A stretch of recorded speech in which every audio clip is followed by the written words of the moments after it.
Hey everyone, welcome back to Cap and Trade. I am your host, Texans Cap, and welcome back to the NFL Salary Cap 101 series.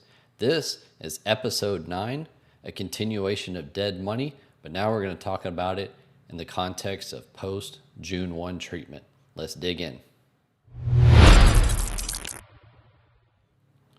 Hey, welcome back. So today we're going to talk a little bit more about dead money. If you watched the previous episode, we went through some different scenarios of dead money and how it's calculated in a pre-June 1 scenario. Today's episode, we're going to go on the other side of June 1 and talk about dead money and how it is calculated and how it is treated towards the salary cap. It's a little bit different, has a little bit different mechanics to it. So as always, let's jump into the slideshow and let's get in. So June 1 treatment. Per the CBA, June 1 is the split point in the league year where salary cap treatment for dead money differentiates. From June 1 forward,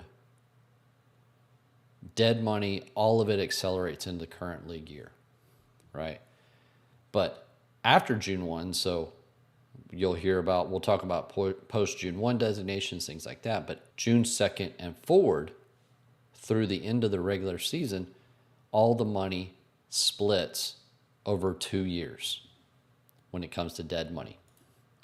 Acceleration is split over 2 years, and we'll kind of go into the mechanics of that. It doesn't go beyond multiple years. It's not 3 or 4 years into the calculation. It's a split between 1 and 2 years, and it's not an even split, and we'll show you some examples of how that works out.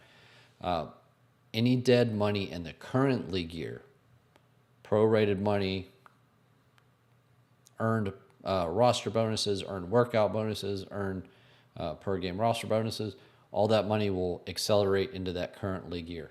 Future guaranteed salaries, regardless if they're in future years, they will accelerate forward.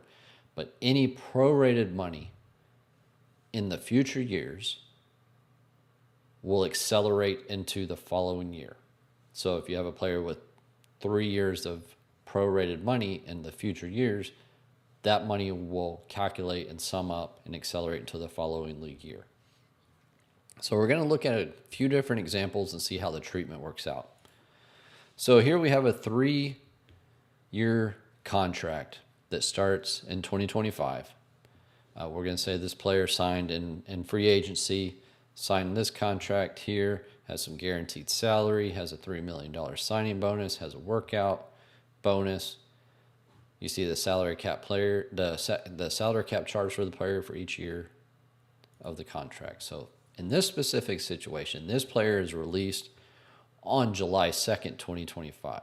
So right before training camp starts, this player is released by his team right before they get into training camp. So how would this dead money break down in this specific situation? This player has a small guarantee protection on his base salary, so the $750,000 plus the $1 million prorated bonus and the $250,000 workout bonus in 2025, since that would have been achieved as part of OTAs and mandatory camp.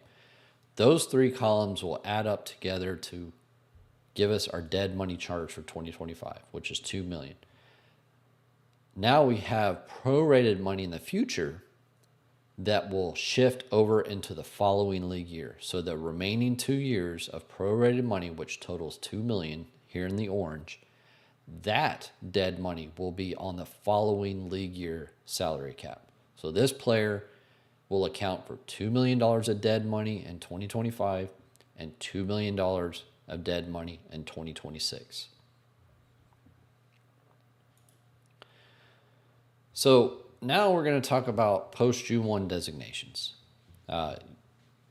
This can kind of be a misunderstood topic. It's thrown around a lot on social media. I think it's an easy term to throw out there as an option because it offers additional salary cap savings, but it's really used as a tool in a different manner, specifically if the team plans to use those cap dollars maybe to sign their draft class or to use that as part as rollover into the following year. Rules for the post June 1 designation. So teams can only use this twice in a league year. Has to be used on releases after the start of the league year. So in this, coming up in 2025, the new league year starts at 4 p.m. Eastern on March 12th. A team cannot release a player on March 11th, March 10th, March 1st, or anything like that, any days before the new league year starts, and use the post June 1 designation. It has to be done after the new league year starts. This does not apply and cannot be applied to player trades. That's often tossed around on social media that maybe you can do that. It is not possible. If you want to use June 1 treatment on a player trade, the team must complete the trade after June 1st. You can't complete the trade in April and designate it as a post June 1 or anything like that. None of that nonsense. This only applies to player releases. Now, we looked at that previous example where future prorated money shifted up into the following league year. However, future salary guarantees will accelerate into the current league year. That's just a little bit different mechanic when it comes to post June 1 designation treatment. So here we have a player with a pretty big contract that's released on March 13th, 2025 of this year, coming up, and the team elects to use a post June 1 designation. This player does not have any guaranteed salary in 2025, has 4 years left of prorated signing bonus money, no per game, no workouts, anything like that. Now, you have to keep in mind where I have it highlighted in blue, the $14.5 million, that charge will stay on the team's salary cap until June 2nd. The savings is not realized until June 2nd. So this player will have a $6 million dead money charge because that's only left to remain the prorated money for 2025 and there's no future salary guarantees. That $6 million dead money charge will stay on the cap come June 2nd. So this team would receive an $8.5 million cap savings, but would not realize that cap savings until June 2nd. That $14.5 million salary cap charge will stay on the team until June 2nd. So the team does not realize any savings at the time of the release. They have to carry that charge all the way through June 1st, and then it comes off on June 2nd. And this player will have a $6 million dead money charge on June 2nd remain on the 2025 league year, and then $18 million will shift over into the 2026 year with those last 3 years of prorated signing bonus, similar to the previous example that we looked at. But it's always important to remember when there's a post June 1 designation that initial salary cap charge stays on the team salary cap until June 2nd. Now, there are some little quirks to that, like workout bonuses, per game roster bonuses fall off, but for all intents and purposes, always remember that salary cap charge stays in effect until June 2nd, where it comes off, and then just the dead money remains at that point. So you'll see a lot on social media where release X player with a June 1 and get $15 million in cap savings.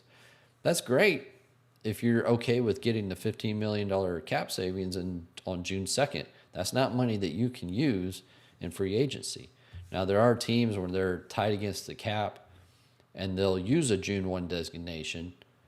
We've seen the Rams do this a few times in the past where they're tied against the cap, use the June 1 designation on a player release, and have that additional savings come in June 2nd to where they sign their draft class. So that is June 1 salary cap treatment with dead money, and we went over the post June 1 designation that can be used by teams. Remember, the post-June 1 designation can only be used twice in a league year by the team, must occur on a release after the start of the new league year, it cannot be used on trades, and that initial salary cap charge stays on the team's salary cap up until June 2nd, at which point the savings are realized. Keep in mind as well, we talked about June 1 is the cut point in the league year with salary cap treatment. That's when the money starts splitting over 2 years of remaining dead money. So if you got any questions, you got any comments, throw them down below. If you got any questions, you want to send me an email, troy@overthecap.com, and I will respond in there, or we'll take the question and roll it into the Q&A session at the end of the series. So I hope you learned a lot. Get the next episode going here soon, so we'll see you there.